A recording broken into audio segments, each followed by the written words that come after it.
Okay, let's dive into a story that is truly chilling. It's about a man who, by day, was studying the minds of serial killers, and by night, was becoming one.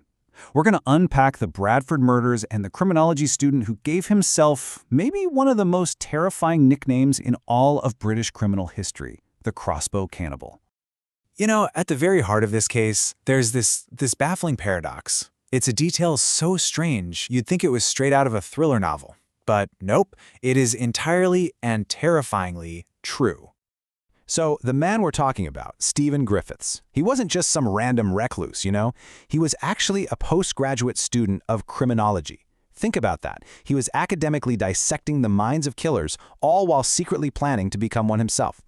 That line between just academic curiosity and a violent obsession, it had completely, totally blurred. And here's the really wild part. This wasn't some hidden impulse that just suddenly came out of nowhere. In fact, the warning signs, they've been flashing for years. Psychiatrists actually knew about his dark fascinations. They'd even noted that he fantasized about becoming a serial killer, long before the first murder ever even took place. So, that chilling psychological background we just talked about, well, it didn't stay in the background for long. It erupted into a horrifying reality. Between 2009 and 2010, right when Griffiths was studying crime, 3 women just vanished from the streets of Bradford. So here's how it happened. The disappearances started back in June of 2009. Then, for almost a year, things went quiet. But in the spring of 2010, the terror just exploded. 2 women vanished in the space of a single month. And these are the women whose lives were so tragically cut short. Susan Rushworth, she was 43. Shelley Armitage was 31. And Suzanne Blammers was 36. You know, it's so important that we remember their names, not just the name of the man who took their lives. The search for them came to an absolutely grim end with a discovery in the local River Aire.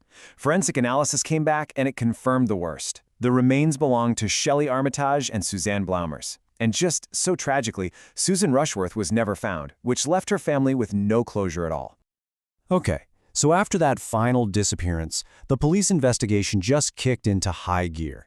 They moved incredibly fast, and it led them to a suspect who was living right in the heart of the very area where the women had vanished. And this is the man they arrested, Stephen Sean Griffiths. He's a 40-year-old criminology student, just living this quiet, solitary life. And suddenly, it's like all the pieces of the puzzle, the academic studying killers, the dark fantasies, the murders, they all just started to lock into place. His capture came on May 24, 2010. We're talking just days after Suzanne Blammers was last seen.